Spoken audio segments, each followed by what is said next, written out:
Hello everyone, welcome to our channel. Telugu రాష్ట్రాలలో భారీగా కురవనున్నటువంటి వర్షాలు వివరాల్లోకి వెళ్దాం. ఏ జిల్లాల్లో వర్షాలు పడే అవకాశం ఉందో తెలుసుకునే ముందు మీరు ఇంకా మా ఛానల్ కనుక సబ్స్క్రైబ్ చేయనట్లయితే వెంటనే సబ్స్క్రైబ్ చేయండి.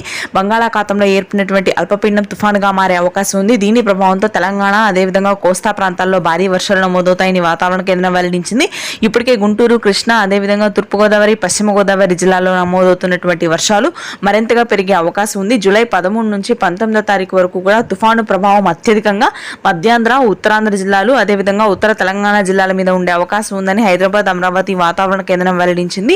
ఉత్తర తెలంగాణలోని నిజామాబాద్, ఆదిలాబాద్, నల్గొండ, ఖమ్మం, భద్రాద్రి కొత్తగూడెం, మేడ్చల్, మంచిర్యాల, రాజన్న సిరిసిల్ల ప్రాంతాల్లో భారీ వర్షాలు నమోదు కానున్నాయి. హైదరాబాద్ నగర ప్రాంతంలో కూడా దాదాపుగా 4 రోజుల పాటు వర్షం కొనసాగుతుంది. ఇక ఆ తర్వాత శ్రీకాకుళం, విజయనగరం, విశాఖపట్నం ప్రాంతాల్లో ఈదురుగాలులతో కూడినటువంటి వర్షాలు కురుస్తాయి. దాదాపుగా 15 నుంచి 18 సెంటీమీటర్ల వర్షపాతం నమోదయ్యే అవకాశం ఉందని వాతావరణ కేంద్రం వెల్లడించింది.